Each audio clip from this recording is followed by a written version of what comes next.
2 tahun Rena hidup dengan 2 identitas. Di siang hari, dia putri pendeta yang sempurna. Di malam hari, dia menyembunyikan Al-Quran di balik tumpukan buku. Tapi kebohongan tidak pernah bertahan selamanya. Dan ketika kebenaran terungkap, rumah yang penuh cinta berubah menjadi medan pertempuran. Cahaya pagi masuk melalui jendela ruang makan, menyinari meja kayu yang sudah disusun rapi untuk sarapan. Rena duduk di kursinya yang biasa, mengaduk teh hangatnya sambil menatap sepiring nasi goreng di depannya. Sebenarnya perutnya tidak terlalu lapar, tapi ia harus makan. Ibunya akan curiga kalau ia tidak menyentuh makanan. "Rena, minggu depan ada acara pemuda di gereja," kata Maria sambil menuangkan kopi untuk Niko. "Ayahmu minta kamu bantu susun acara." Rena mengangguk, tersenyum. "Iya, Bu. Nanti aku koordinasi sama yang lain." Niko melipat koran di tangannya, menatap putrinya dengan pandangan hangat. "Bagus. Anak-anak muda perlu teladan seperti kamu, Ren." Kata-kata itu menusuk. Teladan. Rena menunduk, menyendok nasi gorengnya. Kalau ayahnya tahu apa yang ia sembunyikan, mungkin kata itu tidak akan pernah keluar dari mulutnya lagi. "Habiskan makanmu, sayang," Maria menambahkan. "Kamu kelihatan pucat akhir-akhir ini." "Aku baik-baik saja, Bu. Cuma tugas kampus lagi banyak." Maria mengangguk, tapi matanya masih penuh kekhawatiran. Rena kembali fokus pada piringnya, berusaha tidak membuat kontak mata terlalu lama.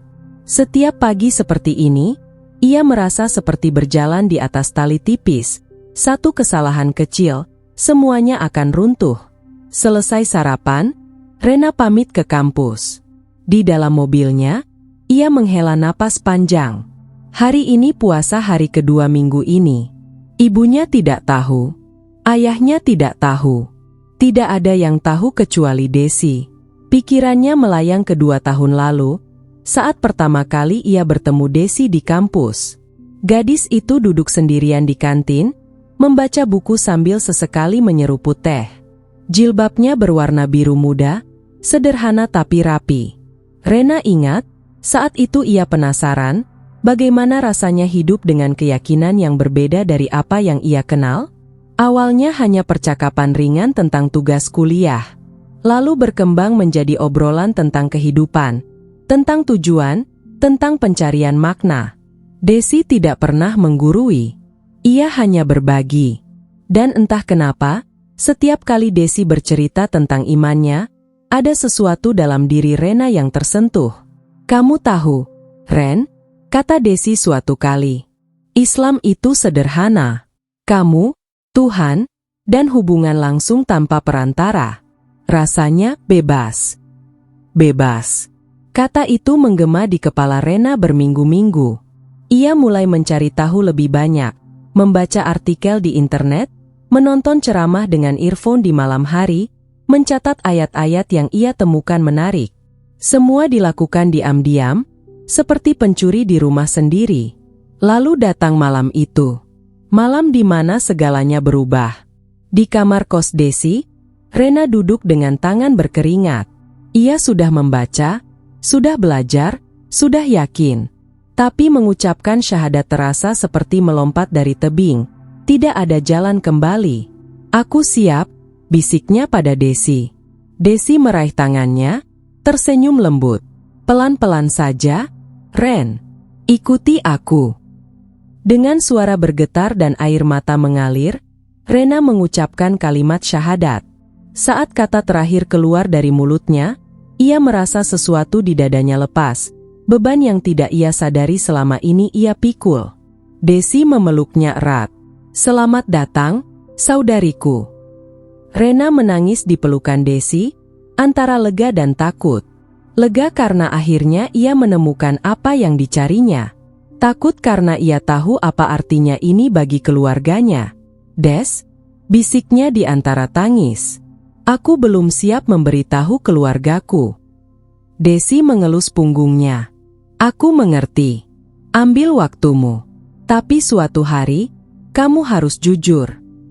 2 tahun. Sudah 2 tahun sejak malam itu, dan Rena masih belum siap. Sekarang, setiap hari adalah pertunjukan. Di siang hari, ia adalah Rena sang putri pendeta, ceria, ramah, aktif di gereja. Di malam hari, setelah memastikan pintu kamarnya terkunci, ia mengeluarkan Al-Quran dari dasar lemari, tersembunyi di balik tumpukan buku lama. Malam ini pun sama. Rena duduk di lantai kamarnya dengan kaki bersila, membuka Al-Quran di pangkuannya. Cahaya lampu meja yang redup adalah satu-satunya temannya. Ia membaca dengan earphone di telinga, mengikuti bacaan dari aplikasi di ponselnya. Ayat demi ayat mengalir, dan Rena merasa tenang. Inilah satu-satunya waktu di mana ia bisa jadi dirinya sendiri, tanpa topeng, tanpa kebohongan. Tiba-tiba, ketukan di pintu membuatnya tersentak. "Rena, kamu belum tidur?" Suara ibunya. Panik, Rena dengan cepat menutup Al-Quran dan memasukkannya kembali ke lemari. Jantungnya berdegup kencang. Ia menarik napas, berusaha tenang. "Sebentar, Bu." Ia merapikan rambutnya, memastikan tidak ada yang mencurigakan, lalu membuka pintu. Maria berdiri di ambang dengan senyum lelah. "Masih belajar? Jangan terlalu memaksakan diri, sayang." "Iya, Bu. Habis ini aku tidur." Maria mengelus pipinya. "Kamu anak yang baik, Rena. Ibu bangga padamu." Kata-kata itu seperti pisau. Rena memaksakan senyum. "Terima kasih, Bu." Setelah Maria kembali ke kamarnya, Rena menutup pintu dan bersandar di baliknya. Ia merosot ke lantai, memeluk lututnya. Setiap pujian terasa seperti cambukan.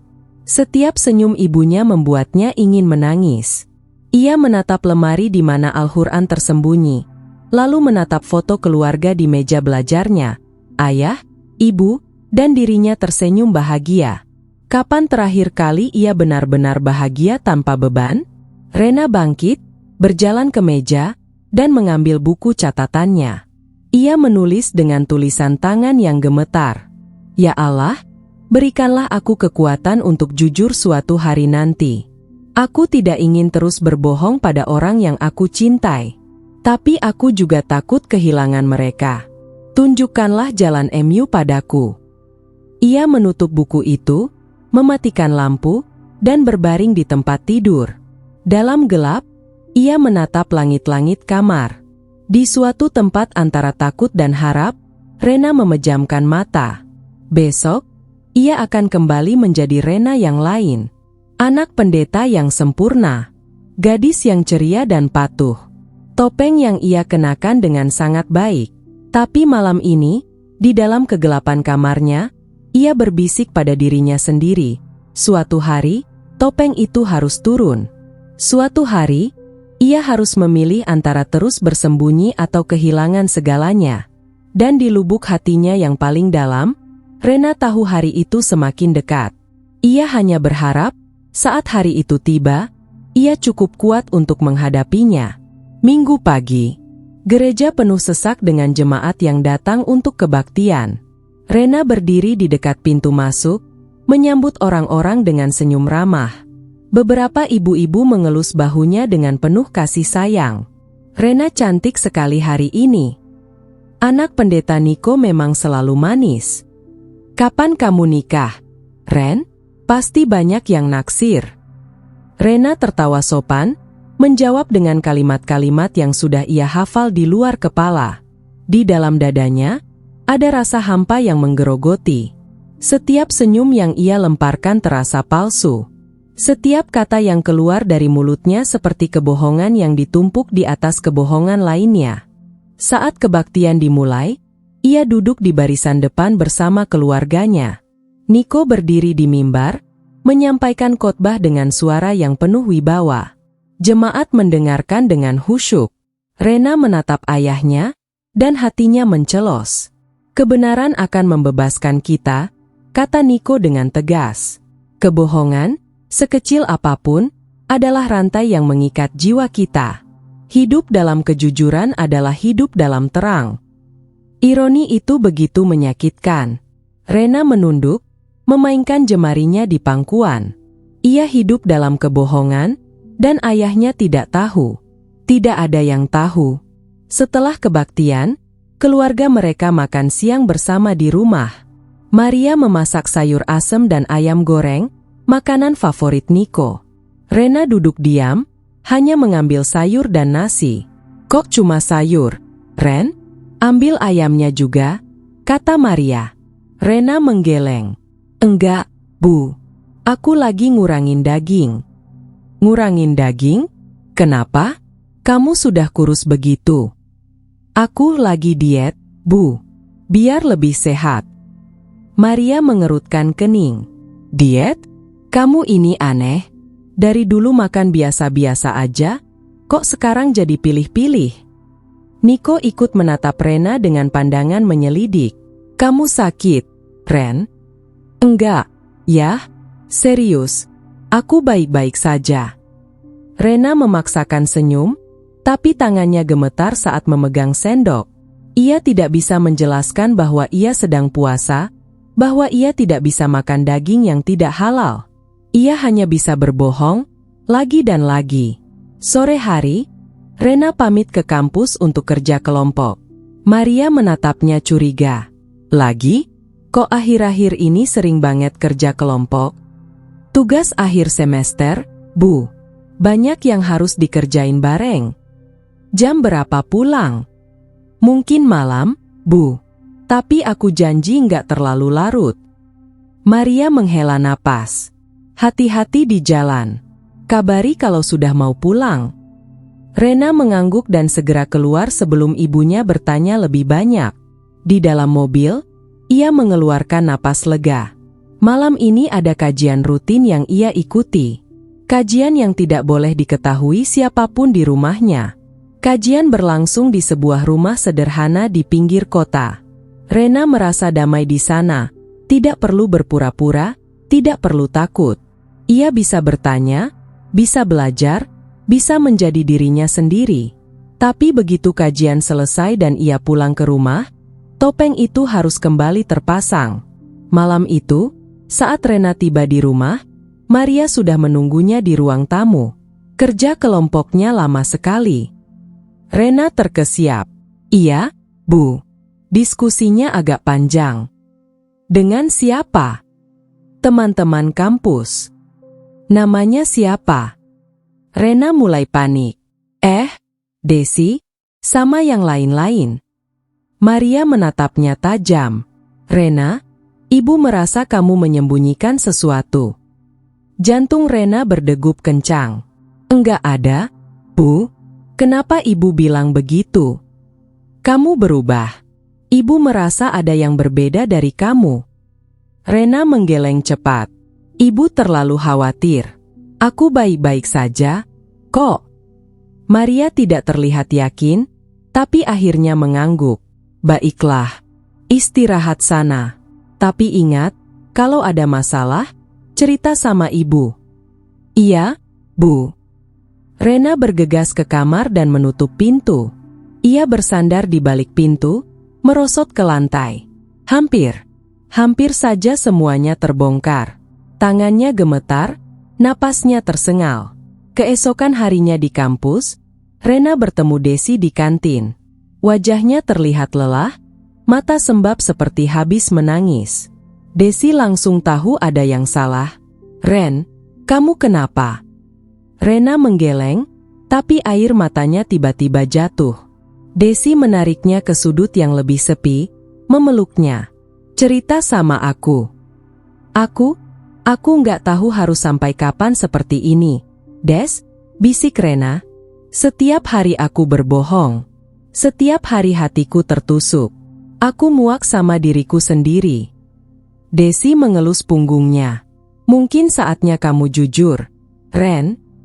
Aku takut kehilangan mereka. Mereka segalanya bagiku." "Tapi kamu juga kehilangan dirimu sendiri sekarang," kata Desi lembut. "Kamu hidup seperti bayangan. Ini nggak sehat, Ren." Rena menangis lebih keras.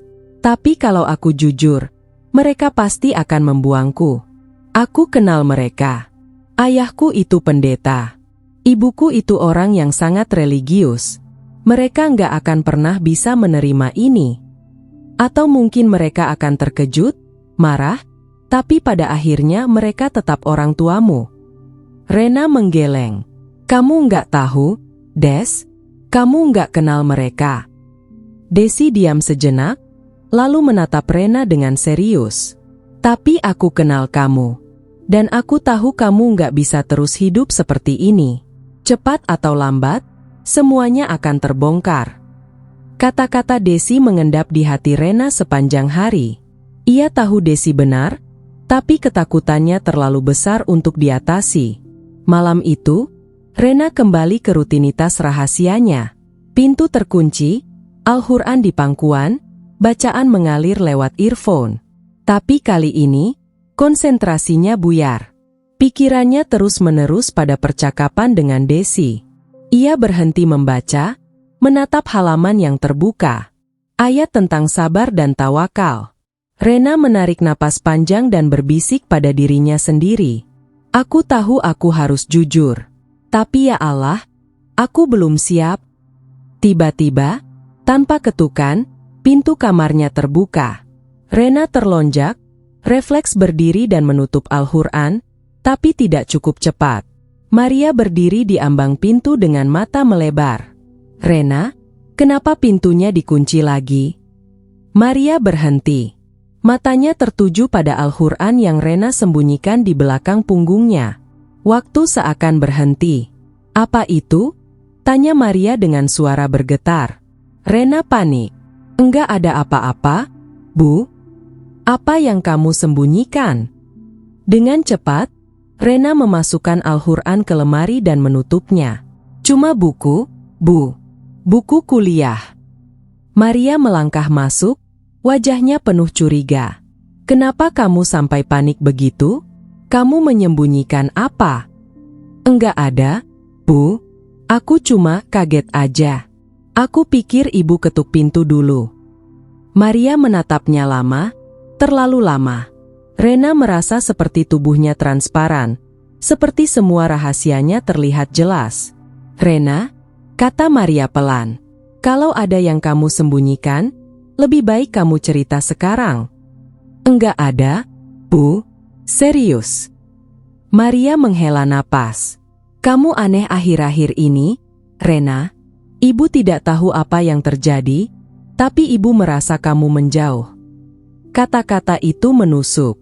Rena ingin memeluk ibunya, ingin menangis dan menceritakan semuanya. Tapi mulutnya terkunci.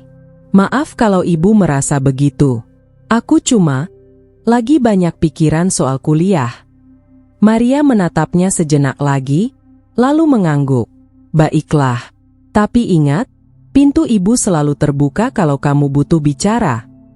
Setelah Maria keluar dan menutup pintu, Rena ambruk ke lantai. Hampir saja. Tangannya menutupi wajah, menahan tangis yang ingin meledak. Ia merangkak ke lemari, membuka laci paling bawah, dan mengeluarkan buku catatannya. Dengan tulisan tangan yang gemetar, ia menulis, "Ya Allah, aku tidak kuat lagi. Setiap hari aku berbohong pada orang yang aku cintai. Setiap hari hatiku tertusuk. Tapi aku masih takut. Aku masih pengecut. Maafkan aku. Berikanlah aku keberanian, atau berikanlah aku jalan keluar dari ini semua." Air matanya jatuh di atas tulisan, membuat tinta sedikit luntur. Rena menutup buku itu dan memeluknya erat. Di luar jendela, malam semakin larut. Di dalam kamarnya, Rena terjebak di antara dua dunia. Dunia yang ia cintai dan dunia yang ia pilih.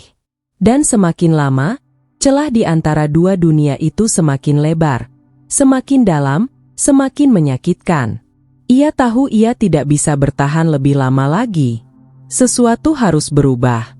Dan jauh di lubuk hatinya, Rena merasakan firasat, perubahan itu akan datang lebih cepat dari yang ia kira. Pagi itu tidak berbeda dari pagi-pagi biasanya. Rena bangun, mandi, sarapan bersama keluarga, lalu bersiap ke kampus. Ia mengenakan kaos putih dan celana jeans, memasukkan buku-buku ke dalam tasnya dengan terburu-buru. "Aku berangkat dulu ya, Bu." "Yah." Maria sedang menyapu ruang tamu. "Hati-hati di jalan, sayang." Niko mengangguk dari ruang kerjanya, sibuk menyiapkan khotbah untuk minggu depan. Rena mengambil tasnya dari sofa dan bergegas keluar. Ia tidak menyadari bahwa resleting tas bagian dalam tidak tertutup sempurna. Ia tidak tahu bahwa Al-Quran kecil yang biasa ia bawa untuk dibaca di sela-sela waktu luang sedikit mencuat dari dalam tas. Dan ia tidak tahu bahwa hari ini, semuanya akan berakhir. Beberapa jam kemudian, Maria selesai menyapu dan mulai membereskan ruang tamu. Matanya tertuju pada bantal sofa yang tidak rapi. Saat ia merapikannya, ia melihat sesuatu, ujung kain hijau yang mencuat dari celah sofa. Heran, Maria menariknya. Sebuah tas. Tas Rena. "Aduh, anaknya lupa tas," gumam Maria sambil tersenyum. Ia bermaksud menelepon Rena, tapi ponselnya ada di dapur. Saat ia mengangkat tas itu, sesuatu yang berwarna hijau tua tergelincir keluar dan jatuh ke lantai. Maria terdiam. Sebuah buku bersampul hijau tua dengan tulisan emas di permukaannya. Tulisan Arab yang ia kenal, meskipun tidak mengerti artinya. Dan di sudut sampul, ada nama yang ditulis dengan spidol hitam, Rena. Tangan Maria gemetar. Lututnya lemas. Ia duduk di sofa, menatap buku itu dengan tatapan kosong. Tidak mungkin. Dengan tangan gemetar, ia membuka buku itu. Halaman-halaman penuh dengan tulisan Arab. Di beberapa halaman, ada catatan kecil dengan tulisan tangan Rena, terjemahan, refleksi, doa-doa kecil. Maria menutup buku itu, tapi tangannya tidak bisa berhenti gemetar. Dadanya sesak, napasnya pendek. Ia menatap nama di sampul buku itu lagi dan lagi, berharap ia salah lihat. Tapi tidak. Itu nama putrinya. Air matanya mulai jatuh tanpa ia sadari. Ya Tuhan, kenapa? Ia duduk di sofa itu entah berapa lama, 10 menit, 20 menit, atau sejam. Ia tidak tahu. Yang ia tahu, dunianya baru saja runtuh. Saat Niko keluar dari ruang kerjanya untuk mengambil air, ia melihat Maria duduk terdiam di sofa dengan sesuatu di tangannya. "Maria, kamu kenapa?" Maria tidak menjawab. Niko mendekat, dan matanya tertuju pada buku di tangan istrinya. Ekspresinya berubah dalam sekejap, dari bingung menjadi terkejut, lalu menjadi dingin. "Itu, dari mana?" Maria menunjuk tas Rena yang tergeletak di lantai, suaranya serak. Dia lupa tasnya. Buku ini jatuh dari tasnya. Niko mengambil buku itu dari tangan Maria, membolak-baliknya. Wajahnya keras, rahangnya mengeras. Berapa lama dia menyembunyikan ini? Maria menggeleng, air matanya mengalir deras. Aku tidak tahu apa-apa." Niko menutup buku itu dengan kasar dan meletakkannya di meja. "Kita tunggu dia pulang." Sore itu, Rena pulang dengan perasaan ringan. Hari ini ia mendapat nilai bagus untuk presentasinya. Desi mentraktirnya es krim untuk merayakan. Ia merasa sedikit lebih baik hari ini. Saat ia membuka pintu, rumah terasa sunyi. Terlalu sunyi. "Ibu? Ayah?" Tidak ada jawaban. Rena melangkah masuk, melepas sepatunya. Saat ia masuk ke ruang tamu, ia melihat ibunya duduk di sofa, membelakanginya. Dan di meja di depan ibunya, ada sesuatu yang membuat darahnya membeku. Al-Qurannya terbuka. Dengan namanya tertulis jelas di sampul. Waktu seakan berhenti. Rena tidak bisa bergerak, tidak bisa bernapas. Perlahan, Maria berbalik. Wajahnya basah oleh air mata, matanya merah. "Ini? Apa ini? Rena?" Suara Maria bergetar, tapi ada nada tajam di sana. Marah, kecewa, hancur. Rena tidak bisa menjawab. Mulutnya terbuka, tapi tidak ada kata yang keluar. Air matanya mulai mengalir. "Jawab aku," bentak Maria tiba-tiba, membuat Rena tersentak. "Ini punyamu." Rena mengangguk pelan, air matanya mengalir deras. "Sejak kapan?" Rena menelan ludah, suaranya parau. 2 tahun, Bu." Maria terhenyak, tangannya menutup mulut. 2 tahun? 2 tahun kamu bohongi kami." "Maafkan aku, Bu, aku." 2 tahun, Rena." Maria berdiri, suaranya meninggi. 2 tahun kamu pura-pura. 2 tahun kamu datang ke gereja, tersenyum pada kami, berdoa bersama kami, padahal. Kata-katanya terputus oleh isakan. Ia menutup wajahnya dengan kedua tangan, tubuhnya bergetar. Pintu ruang kerja terbuka. Niko keluar, berdiri di ambang pintu. Tatapannya dingin, sangat dingin. Ia tidak berkata apa-apa, hanya menatap Rena dengan pandangan yang membuat Rena merasa seperti orang asing. "Ayah!" bisik Rena. Niko tetap diam. Diamnya lebih menyakitkan daripada kata-kata apapun. Rena melangkah maju, mencoba mendekat pada ibunya. "Bu, dengar aku dulu. Aku bisa jelaskan." "Menjelaskan apa?" Maria mundur, menjauh dari Rena. "Apa yang bisa kamu jelaskan? Bahwa kamu mempermalukan keluarga ini? Bahwa kamu mengkhianati iman yang kami ajarkan sejak kamu kecil?" "Ini bukan pengkhianatan, Bu," kata Rena dengan suara gemetar. "Ini perjalananku mencari Tuhan dengan caraku sendiri." "Caramu?" Maria tertawa pahit. "Caramu dengan berbohong, dengan menyembunyikan, dengan membuat kami percaya bahwa kamu masih anak kami." "Aku masih anak ibu." Rena menangis keras. "Aku tidak berubah, Bu. Aku masih Rena yang sama." "Tidak." Maria memotong.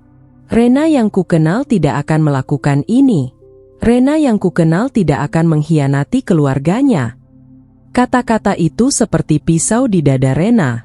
Ia menatap ayahnya, berharap ada sedikit pengertian di sana.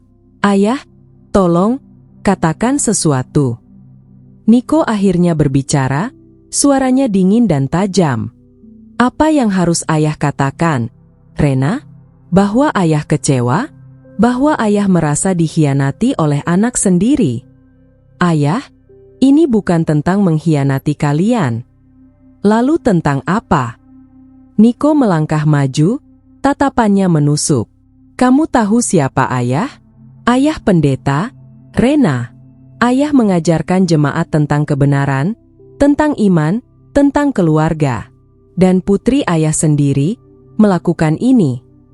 Aku tidak bermaksud menyakiti kalian." Rena hampir tidak bisa bicara karena tangisannya. Aku takut kehilangan kalian." "Jadi kamu memilih berbohong?" tanya Maria dengan suara tajam.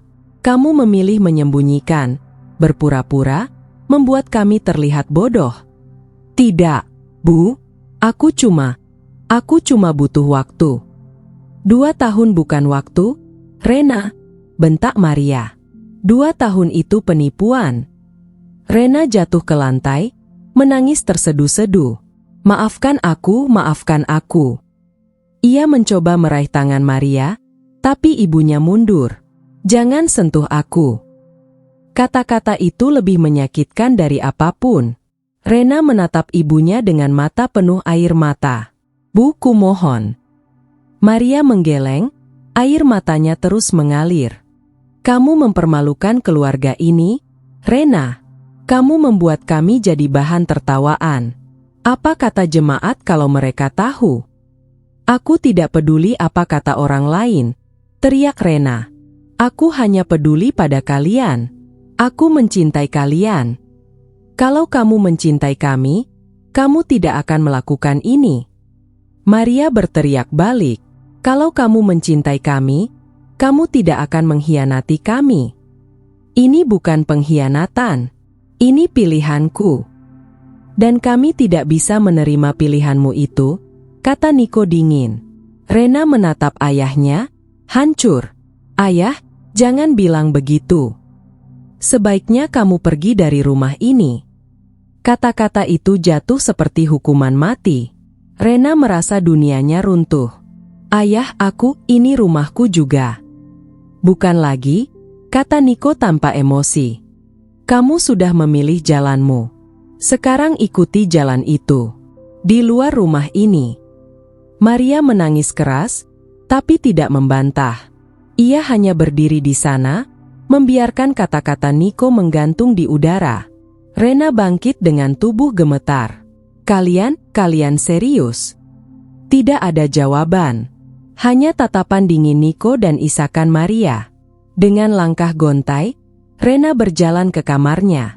Ia mengambil tas besar dan memasukkan beberapa pakaian dengan tangan gemetar. Ia mengambil sajadahnya yang tersembunyi di lemari, Al-Qurannya di meja, dan beberapa barang pribadi. Saat ia kembali ke ruang tamu, Maria masih berdiri di sana, menangis dengan wajah tertutup. "Bu!" bisik Rena. "Aku pergi sekarang. Tapi aku ingin ibu tahu, aku tetap mencintai kalian. Itu tidak pernah berubah." Maria tidak menjawab, tidak menoleh. Rena menatap ayahnya yang berdiri dengan wajah keras. "Ayah, terima kasih untuk segalanya. Maafkan aku." Niko tidak berkata apa-apa. Dengan air mata mengalir, Rena membuka pintu dan melangkah keluar. Saat pintu tertutup di belakangnya, ia mendengar suara tangisan Maria yang meledak. Rena berdiri di depan rumah yang selama 24 tahun menjadi dunianya. Rumah yang penuh kenangan, cinta, dan kehangatan. Dan sekarang, rumah itu menutup pintunya untuknya. Ia berjalan menjauh, membawa tas berat di bahu dan hati yang lebih berat di dada. Langit sore itu mendung, seperti hatinya. Hujan turun deras saat Rena berdiri di depan kos Desi. Tasnya sudah basah, rambutnya lengket di wajah, tapi ia tidak peduli. Ia mengetuk pintu dengan tangan gemetar. Pintu terbuka. Desi berdiri di sana, matanya langsung melebar melihat kondisi Rena. "Ya Allah, Rena!" Tanpa bertanya, Desi langsung menarik Rena masuk dan memeluknya erat. Dan di pelukan itulah Rena akhirnya runtuh. Ia menangis keras, tubuhnya bergetar, semua rasa sakit yang ia tahan sejak meninggalkan rumah meledak sekaligus. Mereka mengusirku, Des?" bisik Rena di antara tangisannya. "Mereka tidak mau melihatku lagi." Desi tidak bertanya apa-apa. Ia hanya memeluk Rena lebih erat, membiarkan temannya menangis sepuasnya. Kadang kata-kata tidak diperlukan. Kadang pelukan sudah cukup. Setelah tangisannya mereda, Desi membawakan handuk dan pakaian kering. Rena berganti pakaian dengan gerakan lambat, seperti robot yang kehabisan energi. Matanya kosong, menatap tembok tanpa fokus. "Kamu tidur di sini malam ini," kata Desi lembut. "Dan besok, dan lusa, dan selama yang kamu butuhkan." Rena mengangguk pelan. "Terima kasih, Des. Aku tidak tahu harus kemana lagi. Kamu selalu punya tempat di sini." Malam itu, Rena berbaring di kasur kecil yang Desi siapkan, menatap langit-langit. Matanya terbuka lebar meski tubuhnya lelah. Setiap kali ia memejamkan mata, ia melihat wajah ibunya, wajah penuh kekecewaan, wajah yang menolak pelukannya. "Jangan sentuh aku." Kata-kata itu terus bergema di kepalanya. Pagi hari, Rena bangun dengan mata bengkak. Desi sudah menyiapkan sarapan sederhana, roti dan teh manis. "Makan dulu, Ren. Kamu perlu energi." Rena duduk di meja kecil, mengambil roti tapi tidak memakannya. Ia hanya menatapnya. "Aku harus cari kerja," katanya tiba-tiba. "Aku tidak bisa terus jadi beban untukmu." "Kamu bukan beban. Aku harus mandiri, Des. Aku sudah tidak punya siapa-siapa lagi." Desi meraih tangannya. "Kamu punya aku. Kamu punya Allah. Kamu tidak sendirian." Air mata Rena jatuh lagi, tapi kali ini ia mengangguk. Terima kasih. Sore harinya, Rena mulai mencari pekerjaan. Ia berjalan dari satu toko ke toko lain, meninggalkan nomor teleponnya, berharap ada yang memanggil. Di hari ketiga, sebuah kedai kopi kecil memanggilnya untuk wawancara. Kamu bisa mulai besok, tanya pemilik kedai, seorang ibu parubaya yang ramah. Bisa, Bu. Terima kasih. Rena bekerja dari siang sampai malam, melayani pelanggan, mencuci piring, membersihkan meja. Pekerjaannya sederhana, gajinya pas-pasan, tapi ia bersyukur. Setidaknya ia bisa membayar sebagian kos pada Desi dan membeli kebutuhannya sendiri. Kuliah tetap ia jalani, meski kadang ia tertidur di kelas karena kelelahan. Teman-temannya bertanya kenapa ia pindah dari rumah. Aku ingin belajar mandiri, jawab Rena dengan senyum yang tidak sampai ke mata. Tidak ada yang tahu kesedihannya. Tidak ada yang tahu ia menangis diam-diam di kamar mandi kedai setiap kali teringat keluarganya. Setiap minggu, Rena mengirim pesan pada ibunya. Bu, aku baik-baik saja. Aku sudah dapat kerja di kedai kopi. Kuliah juga lancar. Aku selalu mendoakan ibu dan ayah. Aku mencintai kalian. Tidak pernah ada balasan. Tapi Rena tidak menyerah. Ia tetap mengirim pesan setiap minggu tanpa gagal. Suatu malam, setelah sholat Isya, Rena duduk di sajadahnya dengan air mata mengalir. Ya Allah, bisiknya, lembutkanlah hati ibu dan ayah. Aku tahu mereka marah, aku tahu mereka kecewa. Tapi tolong bukalah jalan untuk kami bisa bersama lagi. Tidak minta mereka menerima pilihanku, cukup mereka mau melihatku lagi. Ia menangis panjang malam itu, berdoa sampai suaranya serak. Desi sering menemaninya. Mereka makan malam bersama, belajar bersama, berbagi cerita tentang hari mereka. Desi tidak pernah mengeluh meski kamarnya jadi lebih sempit. Ia selalu ada saat Rena membutuhkan. Aku tidak tahu bagaimana membalas kebaikanmu, Des, kata Rena suatu malam. Kamu tidak perlu membalas apapun. Kita saudara, Ren. Saudara tidak menghitung kebaikan. Bulan pertama terasa seperti tahun. Rena bangun, bekerja, kuliah, pulang, sholat, menangis, tidur. Rutinitas yang ia jalani dengan autopilot. Tapi perlahan, ia mulai terbiasa dengan kehidupan barunya. Bulan kedua, ia mulai tersenyum lebih sering. Masih ada luka di hatinya, tapi ia belajar hidup dengan luka itu. Bulan ketiga, ia mengirim pesan lagi pada ibunya. Bu, hari ini aku dapat nilai A untuk tugas akhirku. Aku ingin ibu tahu. Aku juga dapat bonus dari kerja karena rajin. Ibu pasti bangga kalau tahu. Aku merindukanmu, Bu. Aku merindukan ayah. Aku merindukan rumah. Tapi aku tahu aku harus sabar. Aku akan terus mendoakan kalian. Kali ini, untuk pertama kalinya dalam 3 bulan, ada centang biru di pesan itu. Dibaca. Rena menatap layar ponselnya dengan jantung berdebar. Ibunya membaca pesannya, tapi tidak membalas. Ia tidak tahu harus merasa lega atau sedih. Tapi setidaknya, ibunya tidak mengabaikan pesannya sepenuhnya. Ini kemajuan, kata Desi saat Rena menceritakannya. Pelan-pelan, Ren. Pelan-pelan. Rena mengangguk, meski air matanya jatuh lagi. Aku hanya ingin mereka tahu bahwa aku masih Rena yang dulu. Aku tidak berubah menjadi orang jahat. Aku masih anak mereka. Dan suatu hari, mereka akan mengerti itu. Di tempat lain, di rumah yang dulu menjadi dunia Rena, Maria duduk di kamar Rena yang sudah kosong. Lemari terbuka, tempat tidur rapi, meja belajar bersih. Semuanya tersusun seperti Rena akan kembali kapan saja. Tapi sudah 3 bulan, dan Rena tidak kembali. Maria membuka ponselnya, membaca ulang pesan-pesan dari Rena. Satu persatu, minggu demi minggu. Tidak pernah ada kata-kata kasar.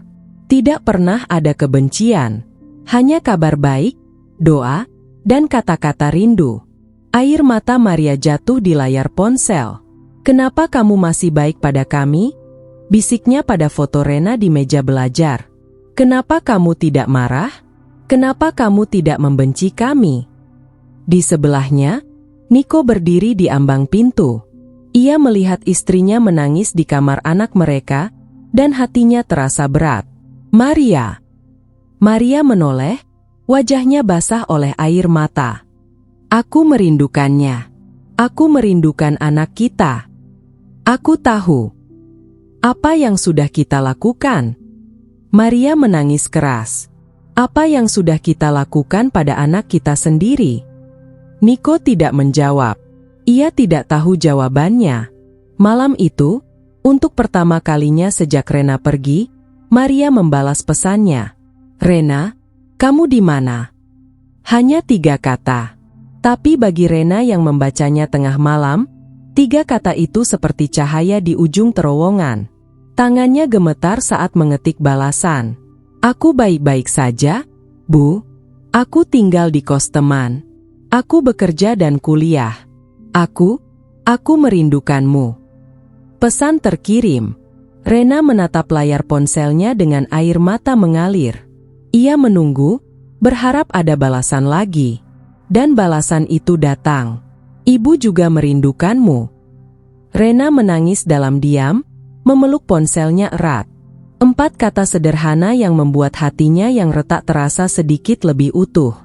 Desi terbangun mendengar isakan Rena, langsung memeluknya. "Ada apa, Ren?" Rena menunjukkan ponselnya pada Desi. Desi membaca pesan itu dan ikut tersenyum dengan mata berkaca-kaca. "Lihat, ada harapan. Selalu ada harapan." Rena mengangguk, menangis di pelukan Desi. Tapi kali ini, tangisannya berbeda. Bukan tangisan putus asa, tapi tangisan lega. Mungkin, hanya mungkin, ada jalan untuk pulang.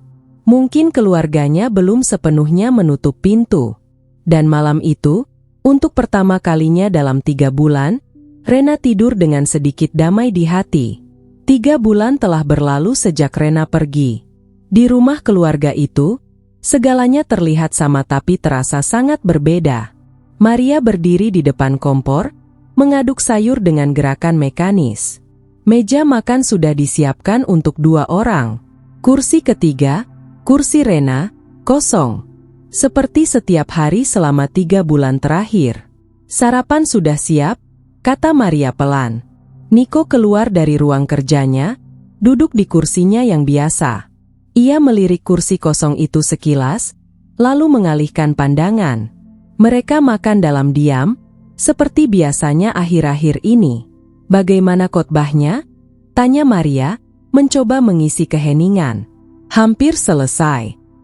"Temanya tentang apa?" "Pengampunan." Maria berhenti mengunyah. Kata itu terasa berat di udara. Niko tidak mengatakan apa-apa lagi, hanya melanjutkan makannya. Setelah Niko kembali ke ruang kerjanya, Maria membereskan meja. Tangannya berhenti saat mengangkat piring ketiga, piring yang seharusnya untuk Rena. Ia meletakkan piring itu kembali, menatapnya lama. Jemaat di gereja mulai bertanya. Minggu lalu, Bu Rina menanyakan Rena. "Rena kemana, Bu Pendeta? Sudah lama tidak lihat dia." Maria tersenyum kaku. "Dia sedang fokus kuliah." "Wah, pasti sibuk sekali ya. Anak muda sekarang memang rajin." Maria mengangguk, meski hatinya mencelos. Berbohong. Ia membenci berbohong, tapi apa yang bisa ia katakan? Bahwa putrinya telah pergi? Bahwa mereka mengusirnya? Malam itu, Maria tidak bisa tidur. Ia menatap langit-langit kamar, mendengar dengkuran pelan Niko di sampingnya. Ia mengambil ponselnya, membuka pesan-pesan dari Rena. Pesan terakhir dikirim 2 hari lalu. "Bu, aku baik-baik saja. Kerja di kedai kopi dekat kampus. Kuliahku lancar. Semoga ibu dan ayah sehat selalu. Aku mendoakan kalian." Seperti biasa, Maria tidak membalas. Tapi ia membaca pesan itu berkali-kali. Tidak pernah ada kata-kata kasar. Tidak pernah ada kemarahan. Hanya kabar baik dan doa. Setiap minggu, tanpa gagal. Air mata Maria jatuh ke layar ponsel. "Kenapa kamu masih baik pada kami?" bisiknya pada gelap. "Kenapa kamu tidak membenci kami?" Keesokan harinya, Maria membereskan rumah. Ia sudah menghindari kamar Rena selama 3 bulan, tapi hari ini ia merasa harus masuk ke sana. Pintu terbuka dengan berderit. Kamar Rena masih sama seperti ditinggalkannya. Rapi, bersih, tapi terasa kosong. Kasur yang sudah dirapikan. Meja belajar dengan buku-buku yang tersusun. Foto keluarga di dinding. Maria duduk di tepi kasur, menatap sekeliling. Tangannya menyentuh bantal Rena, dan ia tidak bisa menahan tangis. "Aku merindukanmu. Sayang, aku merindukanmu." Saat ia membuka laci meja belajar untuk mengambil tisu, ia menemukan sebuah buku catatan kecil yang tertinggal. Dengan tangan gemetar, ia membukanya. Halaman pertama bertanggal 2 tahun lalu. Tulisan tangan Rena. "Hari ini aku mengucapkan syahadat. Aku takut, tapi aku yakin ini jalanku. Ya Allah, lindungi keluargaku. Semoga suatu hari mereka bisa mengerti." Maria membalik halaman demi halaman. Setiap halaman penuh dengan doa-doa untuk keluarga. Untuk dirinya. Untuk Niko. "Ya Allah, lembutkanlah hati ibu. Aku tahu dia kecewa, tapi aku tidak ingin kehilangan dia. Ya Allah, berikan ayah pengertian. Aku tahu ini berat untuknya. Ya Allah, semoga suatu hari kami bisa makan bersama lagi, tertawa bersama lagi, meski dengan perbedaan yang ada." Maria menangis terisak-isak, memeluk buku catatan itu. Setiap kata, setiap doa, menusuk hatinya. Putrinya tidak pernah membenci mereka. Bahkan saat disembunyikan, bahkan saat diusir. Dengan buku catatan di tangan, Maria berlari ke ruang kerja Niko. Ia membuka pintu tanpa mengetuk. "Niko, lihat ini." Niko mengangkat kepala dari laptopnya, melihat istrinya yang menangis dengan buku di tangan. Maria memberikan buku itu padanya. "Baca. Baca semuanya." Niko mengambil buku itu, membaca halaman demi halaman. Ekspresinya berubah, dari kaku menjadi lembut, dari dingin menjadi hancur. Dia mendoakan kita," bisik Niko. "Setiap hari," kata Maria dengan suara bergetar. "Bahkan sebelum kita mengusirnya, bahkan setelah, dia tidak pernah berhenti mendoakan kita." Niko menutup buku itu, menyandarkan kepalanya di kursi. Air matanya, untuk pertama kalinya dalam 3 bulan, jatuh.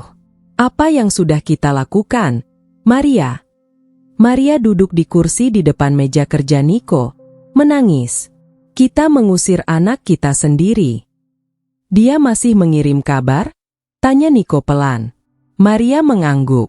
"Setiap minggu. Mengatakan dia baik-baik saja. Mendoakan kita." Niko diam lama, menatap buku catatan di tangannya. "Aku merindukan dia," bisiknya akhirnya. "Setiap kali aku menyiapkan khotbah, setiap kali aku duduk di ruang makan, aku merindukannya." "Aku juga," kata Maria. "Aku merindukan senyumnya, tawanya, kehadirannya. Rumah ini terasa kosong tanpa dia." Mereka diam, terjebak dalam penyesalan yang sama.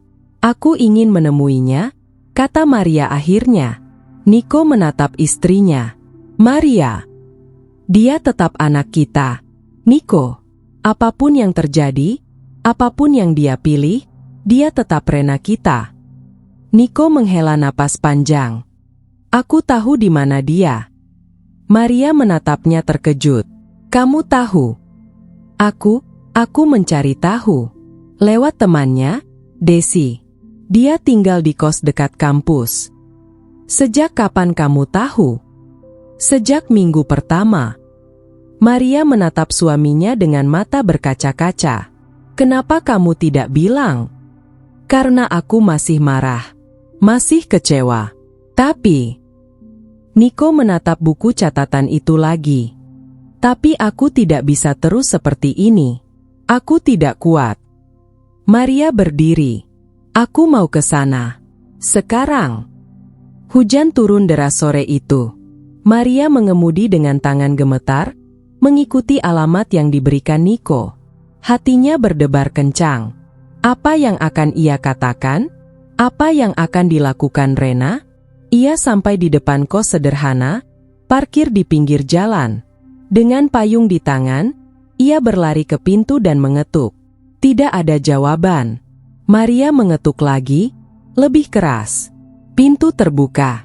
Rena berdiri di sana, masih mengenakan seragam kedai kopi. Matanya melebar melihat ibunya. Bu? Kata itu adalah satu-satunya yang bisa keluar dari mulut Rena. Maria menatap putrinya, lebih kurus, wajahnya lebih lelah, tapi matanya masih sama. Mata Rena kecilnya. Tanpa kata, Maria melepas payungnya dan memeluk Rena erat. Rena tersentak, tidak percaya. Tapi kemudian, tangisannya meledak. Ia memeluk ibunya balik, menangis di bahunya. Ibu, ibu. Maafkan ibu, sayang. Bisik Maria di antara tangisnya. Maafkan ibu. Mereka berdiri di ambang pintu, di tengah hujan, saling berpelukan dan menangis. 3 bulan penuh kesedihan, rindu, dan penyesalan mengalir keluar. Aku merindukanmu, kata Maria sambil melepas pelukan, menatap wajah Rena dengan tangan yang menyeka air mata di pipi putrinya.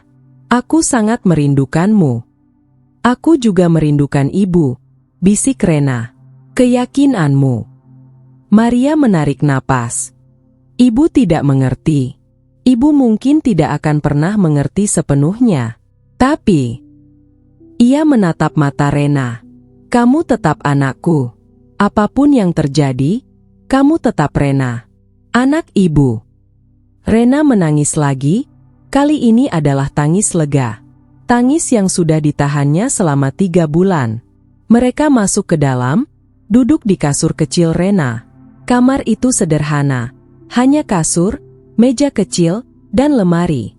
Tapi bersih dan rapi. Kamu tinggal di sini sendirian? Tanya Maria. Rena mengangguk. Desi di kamar sebelah. Dia baik sekali padaku. Maria melihat sekeliling, buku-buku kuliah di meja, sajadah terlipat di sudut. Ia menarik napas. Ibu minta maaf, kata Maria pelan. Ibu tidak seharusnya mengusirmu. Ibu terlalu shock, terlalu marah. Tapi itu bukan alasan. Ibu tidak perlu minta maaf, kata Rena. Aku mengerti. Tidak, Maria menggeleng. Ibu harus minta maaf. Ibu salah. Rena. Ia meraih tangan putrinya. Ibu tidak bisa langsung menerima pilihanmu. Ibu mungkin masih butuh waktu untuk benar-benar memahami. Tapi ibu ingin mencoba. Ibu ingin kita bisa bersama lagi. Rena mengangguk. Tidak bisa bicara karena tangis. Ayah juga merindukanmu, tambah Maria. Dia tidak mengatakan banyak, tapi ibu tahu. Dia merindukan putrinya. Beberapa hari kemudian, saat Rena sedang membaca di kamarnya, ada ketukan di pintu. Ia membuka pintu dan tersentak. Niko berdiri di sana, dengan wajah yang terlihat lebih tua dari terakhir kali mereka bertemu. Ayah! Mereka saling menatap. Niko menelan ludah, tangannya mengepal di sisi tubuh. Boleh ayah masuk? Rena mengangguk cepat, memberi jalan. Niko masuk, melihat sekeliling kamar kecil itu. Ia melihat buku-buku kuliah, melihat sajadah di sudut, melihat Al-Quran di meja. Kamu hidup baik-baik di sini? Iya, yah, aku bekerja di kedai kopi. Kuliah lancar. Niko mengangguk. Keheningan menggantung di antara mereka. Ayah tidak mengerti jalanmu, kata Niko akhirnya. Ayah mungkin tidak akan pernah sepenuhnya mengerti. Tapi, ia menatap putrinya. Ayah melihat kamu tidak menjadi anak yang buruk. Kamu masih bertanggung jawab, masih kuliah, masih bekerja. Kamu masih Rena.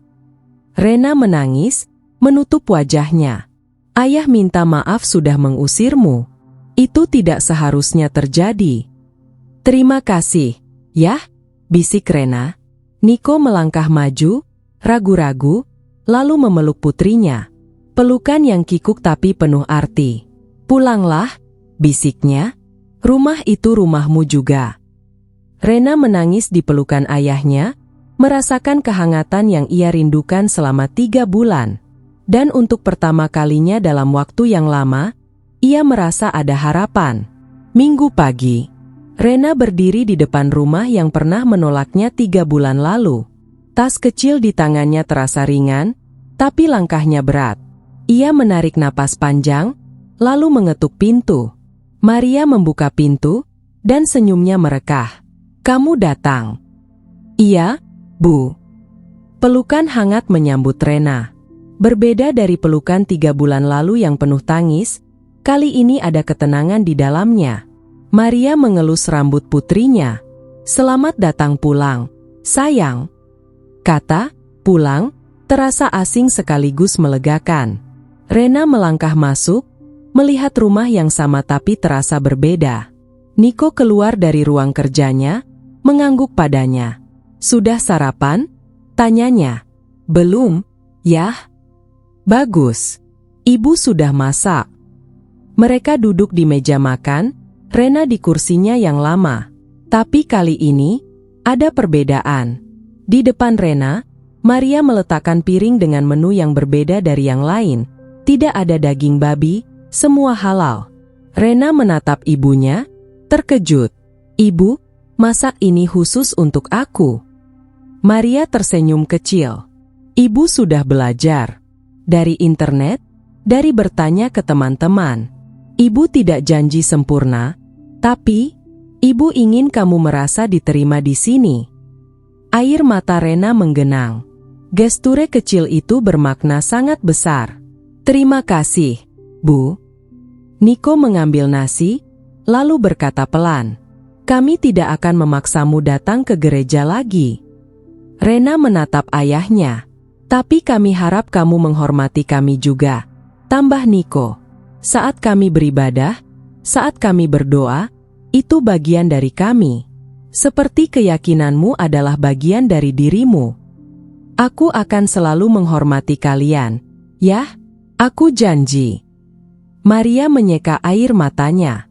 Ini tidak mudah untuk kami, Rena. Tapi kami belajar bahwa cinta tidak butuh keseragaman. Cukup ketulusan. Sarapan pagi itu berbeda. Ada keheningan, tapi bukan keheningan yang canggung, melainkan keheningan yang penuh penerimaan. Mereka tidak sempurna, tapi mereka mencoba. Hari-hari pertama kepulangan Rena penuh dengan penyesuaian.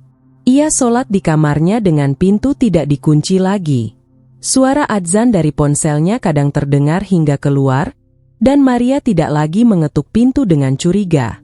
Suatu malam, saat Rena selesai sholat Isya, ia keluar kamar dan menemukan Maria berdiri di depan pintu.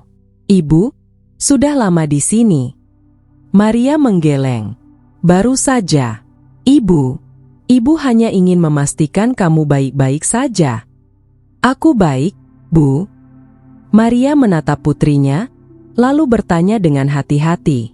Tadi kamu berdoa. Rena mengangguk. Apa? Boleh ibu tahu kamu berdoa untuk apa? Rena tersenyum lembut. Aku berdoa agar keluarga kita selalu diberi kesehatan, kebahagiaan, dan saling pengertian. Maria terdiam, lalu memeluk putrinya tiba-tiba. Terima kasih, sayang. Terima kasih sudah tidak membenci kami. Aku tidak pernah membenci kalian, Bu. Tidak pernah. Minggu berikutnya, Niko berdiri di mimbar gereja. Ia menyampaikan khotbah dengan suara yang mantap, tapi ada kehangatan baru di matanya. Hari ini saya ingin berbicara tentang kasih, katanya. Kasih sejati tidak menuntut keseragaman. Kasih sejati tidak bersyarat. Kasih sejati adalah ketika kita tetap mencintai, meski kita tidak mengerti, meski kita tidak setuju, meski kita berbeda. Jemaat mendengarkan dengan khusyuk, beberapa mengangguk. Dalam keluarga, kita sering mengharapkan anak-anak kita mengikuti jalan yang kita pilihkan.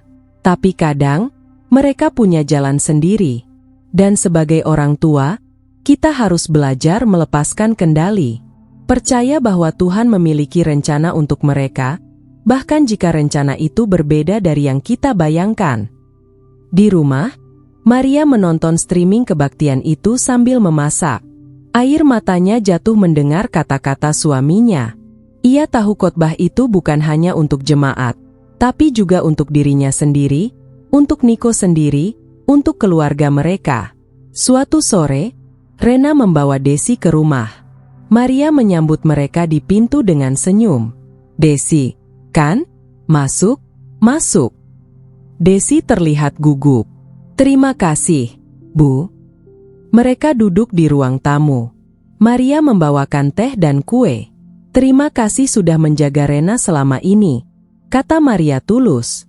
Saat kami tidak bisa ada untuk dia." Desi menggeleng cepat. "Rena teman terbaik saya, Bu. Saya tidak melakukan apa-apa istimewa." "Kamu melakukan banyak," kata Maria. "Lebih dari yang kamu kira." Niko keluar dari ruang kerjanya, bergabung dengan mereka. Suasana awalnya tegang, tapi perlahan mencair saat mereka mulai berbincang tentang kuliah, tentang pekerjaan, tentang hal-hal ringan. Desi bercerita tentang jurusannya, tentang mimpinya menjadi guru. Maria mendengarkan dengan seksama, tidak lagi melihat Desi sebagai teman yang menyesatkan Rena, tapi sebagai gadis muda yang baik hati. Setelah Desi pulang, Maria duduk di sofa bersama Rena. "Dia anak yang baik," kata Maria. "Iya, Bu. Dia selalu ada buatku." Maria menatap putrinya. "Ibu bersyukur kamu punya teman seperti dia. Terutama saat kami gagal jadi orang tua yang baik." "Bu, jangan bilang begitu." "Tidak, Rena. Ibu harus mengakui kesalahan ibu. Ibu dan ayah, kami bereaksi dengan emosi, bukan dengan kasih.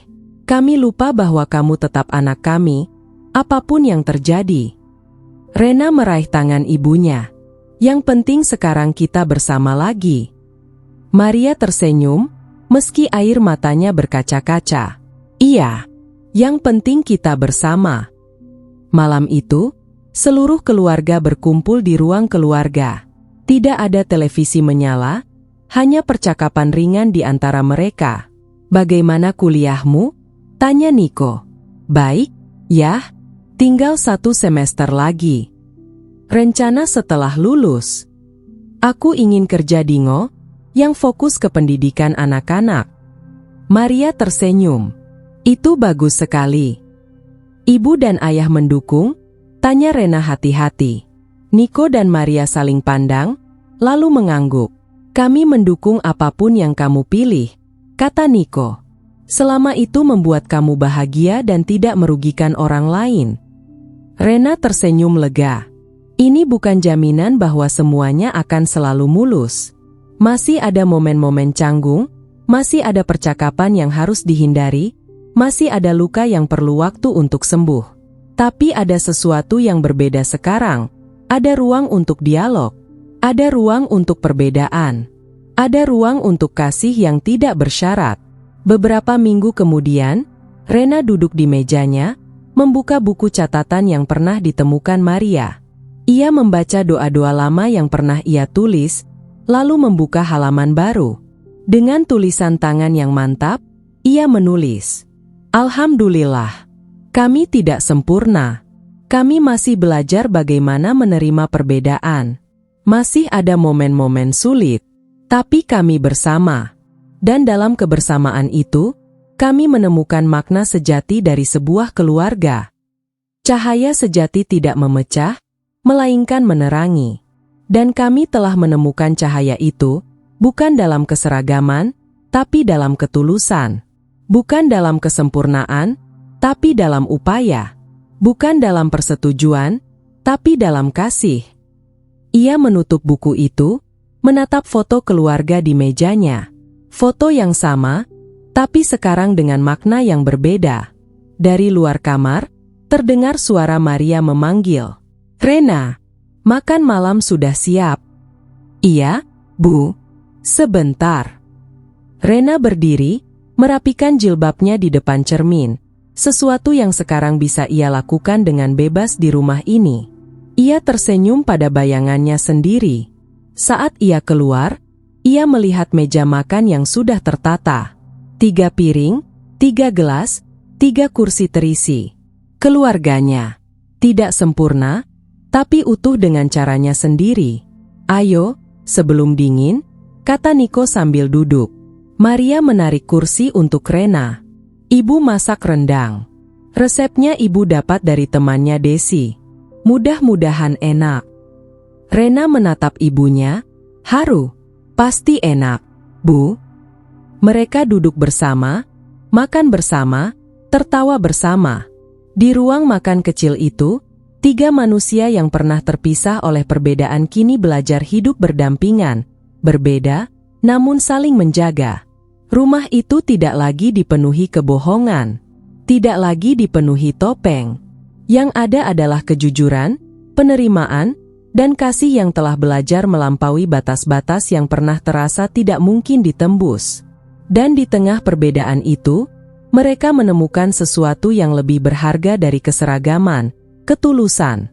Malam itu, sebelum tidur, Rena berdiri di jendela kamarnya, menatap langit berbintang. Ia tersenyum, mengingat perjalanan panjang yang telah ia lalui, dari sembunyi-sembunyi, terbongkar, diusir, hingga akhirnya pulang. Tidak mudah, tidak sempurna, tapi nyata.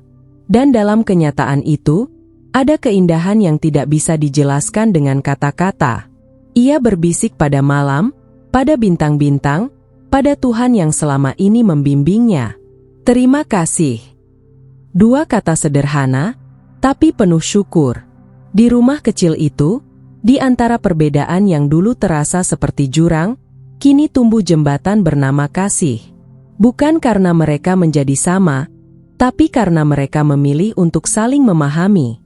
Dan dalam pemahaman itu, mereka menemukan makna sejati dari sebuah rumah, tempat di mana cinta tidak bersyarat, dan setiap orang diterima apa adanya.